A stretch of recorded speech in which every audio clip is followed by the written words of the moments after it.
नमस्कार। आज हम अपनी इतिहास की किताब का अध्याय 4 शुरू करने जा रहे हैं। इसका नाम है क्या बताती हैं हमें किताबें और कब्रें। देखिए, ये अध्याय हमें समझाएगा कि हम हजारों साल पहले के लोगों के जीवन के बारे में कैसे जान पाते हैं, खासकर उस समय के बारे में जब हमारे पास आज की तरह लिखे हुए रिकॉर्ड्स नहीं हुआ करते थे। तो चलिए इसे समझना शुरू करते हैं। चलिए आपकी किताब में दी गई एक छोटी सी कहानी से शुरुआत करते हैं। इसमें मैरी नाम की एक छात्रा है जो पहली बार अपने स्कूल की लाइब्रेरी यानी पुस्तकालय जा रही है। वो वहां जब किताबों से भरी बड़ी बड़ी अलमारियां देखती है ना, तो बहुत हैरान हो जाती है और सोचने लगती है कि भाई इन पुरानी किताबों में आखिर लिखा क्या होगा। कहानी में आगे जब मैरी के शिक्षक उसे एक ऐसी अलमारी दिखाते हैं जिसमें हमारे धर्म से जुड़ी कुछ बहुत पुरानी किताबें थीं, तो मैरी के मन में एक सवाल आता है, वेद क्या हैं? तो चलिए मैरी के इसी सवाल का जवाब हम सब मिलकर आज ढूंढते हैं। तो जैसा मैरी ने सोचा, वेद आखिर है क्या? आपकी किताब हमें बताती है कि वेद दुनिया के सबसे पुराने साहित्यों में से एक हैं। इसका मतलब ये हुआ कि ये बहुत ही प्राचीन ग्रंथ हैं जो हमें उस समय के लोगों, उनके समाज और उनकी संस्कृति को समझने में बहुत मदद करते हैं। आपकी किताब में ये भी बताया गया है कि वेद कुल 4 हैं। चलिए एक एक करके इनके नाम देखते हैं। पहला है ऋग्वेद, दूसरा है सामवेद, तीसरा यजुर्वेद और चौथा है अथर्ववेद। ये चारों नाम आपको याद रखने हैं। अच्छा, इन सब में जो सबसे पुराना वेद है वो है ऋग्वेद, और इस अध्याय में हम मुख्य रूप से इसी के बारे में पढ़ने वाले हैं। ऋग्वेद की रचना कब हुई थी? ये हुई थी आज से लगभग 3500 साल पहले। जरा सोचिए, ये कितना पुराना ग्रंथ है। उस समय के लोगों के विचार, उनकी प्रार्थनाएं हमें आज भी पढ़ने को मिल रही हैं। ऋग्वेद में आपको 1000 से भी ज्यादा प्रार्थनाएं मिलेंगी जिन्हें सूक्त कहा गया है। अब ये शब्द सूक्त, इसका मतलब क्या होता है? इसका सीधा सा मतलब है अच्छी तरह से बोला गया। ये सूक्त असल में अलग अलग देवी देवताओं की स्तुति में रचे गए श्लोक या भजन हैं।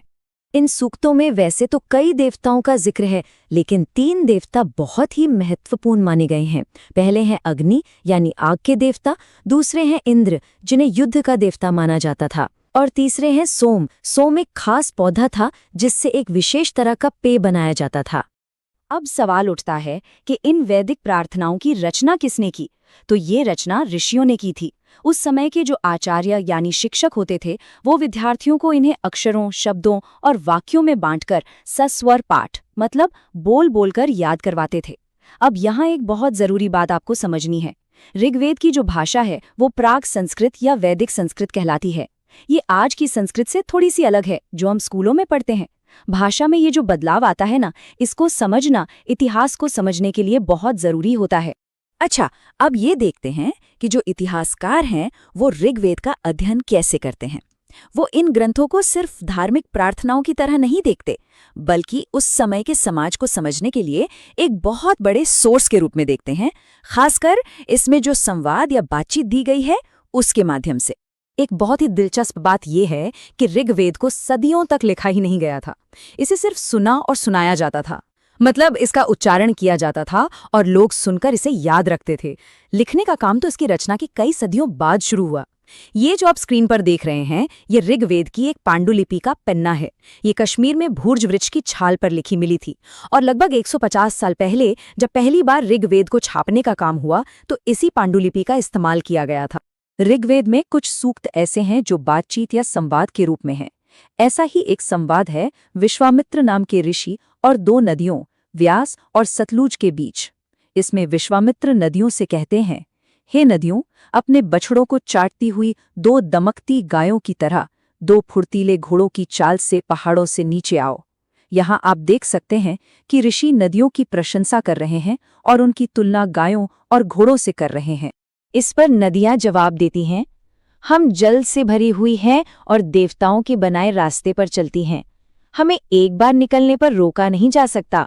हे ऋषि, तुम हमसे प्रार्थना क्यों कर रहे हो? तब विश्वामित्र उनसे सुरक्षित रास्ता पार करने की विनती करते हैं।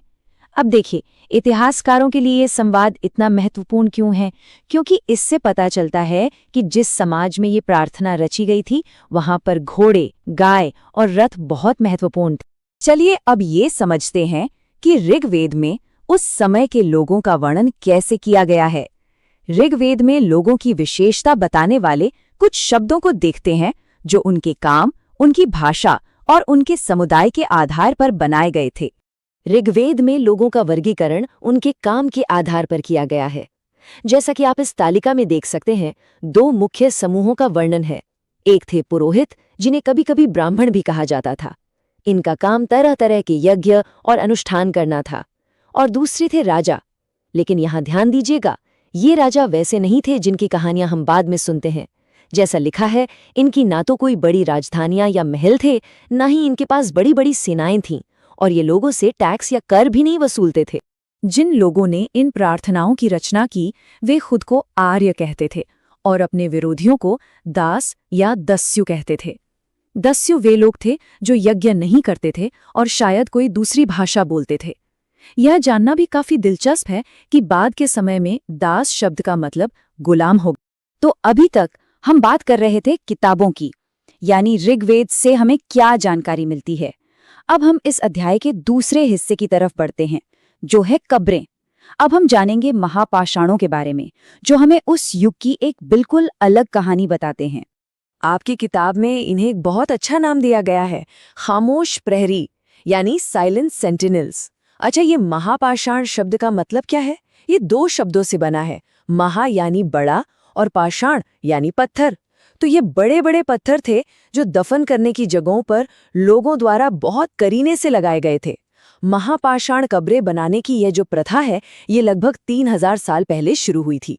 स्क्रीन पर जो आप देख रहे हैं, ये एक खास तरह का महापाषाण है जिसे सिस्ट यानी सिस्ट कहते हैं। इसमें आपको एक पोर्ट होल यानी एक बड़ा सुराग भी दिख रहा होगा।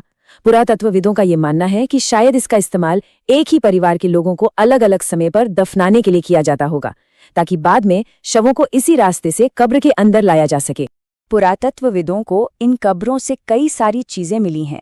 मृतकों को खास किस्म के मिट्टी के बर्तनों के साथ दफनाया जाता था, जिन्हें काले लाल मिट्टी के बर्तन यानी ब्लैक एंड रेड वेयर कहते हैं। इसके साथ ही जैसा आप स्क्रीन पर देख रहे हैं, लोहे के औजार और हथियार भी मिले हैं, जैसे कुल्हाड़ियां और कटार। और तो और घोड़ों के कंकाल और पत्थर और सोने के गहने भी पाए गए हैं। कंकाल के साथ मिली ये चीजें हमें उस समय के समाज में जो अंतर था उसके बारे में बताती हैं। आपकी किताब में ब्रह्मगिरी का एक बहुत अच्छा उदाहरण दिया है। वहां एक कंकाल के साथ 33 सोने के मनके, 2 पत्थर के गहने, 4 तांबे की चूड़ियां और एक शंख मिला है, जबकि दूसरी कब्रों में कंकालों के पास सिर्फ कुछ मिट्टी के बर्तन ही मिले हैं। ये अंतर क्या दिखाता है? देखिए, यही पुरातात्विक साक्ष्य हमें सिखाता है। जैसा हम एड्यूटेकन में समझते हैं कि उस समय भी समाज में कुछ लोग अमीर थे और कुछ गरीब, कुछ सरदार थे तो कुछ उनके साधारण अनुयायी। अब हम एक खास पुरास्थल के बारे में जानेंगे जिसका नाम है इनाम गांव। ये भीमा नदी की एक सहायक नदी घोड़ के किनारे पर एक जगह है। यहाँ से हमें उस समय के लोगों के जीवन और उनकी मृत्यु दोनों के बारे में और भी खास जानकारी मिलती है। इनाम गांव में एक बहुत ही खास कब्र मिली है। यहाँ एक व्यक्ति को 5 कमरों वाले एक मकान के आंगन में 4 पैरों वाले मिट्टी के एक बड़े से संदूक में दफनाया गया था। ये घर बस्ती के लगभग बीच में था और गांव के सबसे बड़े घरों में से एक था। शव को सीधा लिटाया गया था और उसका सिर उत्तर की ओर था। साथ ही शव के पास शायद खाना और पानी से भरे हुए बर्तन भी रखे गए थे। इनाम गांव में जो अवशेष मिले हैं, उनसे वहां के लोगों के काम धंधों के बारे में भी काफी कुछ पता चलता है। पुरातत्वविदों को वहां से गेहूं, जौ, चावल, दाल, बाजरा, मटर और तिल के बीज मिले हैं। साथ ही कई जानवरों की हड्डियां भी मिली हैं जिन पर काटने के निशान हैं। इससे हम ये अंदाजा लगा सकते हैं कि लोग इन जानवरों को खाते होंगे। ये सारी जानकारी मिलकर हमें उस समय की जीवन की एक पूरी तस्वीर देती है। तो इस पूरे अध्याय में हमने देखा कि अतीत को जानने के लिए हमारे पास 2 मुख्य तरह के स्रोत हैं। एक तरफ है किताबें, जैसे हमने ऋग्वेद के बारे में पढ़ा, और दूसरी तरफ हैं पुरातात्विक स्रोत, जैसे कि महापाषाण कब्रें और इनाम गांव जैसी बस्तियां। ये कंकाल, ये किताबें और ये पत्थर, ये सब हमें हमारे अतीत की एक झलक दिखाते हैं। लेकिन जैसा कि आपकी किताब के आखिर में ये सवाल पूछा गया है, हमें ये भी सोचना चाहिए कि ये चीज़ें हमें अपने इतिहास के बारे में और क्या-क्या बता सकती हैं। और यही वो सवाल है जो इतिहासकारों को हमेशा और खोज करने के लिए प्रेरित करता रहता है।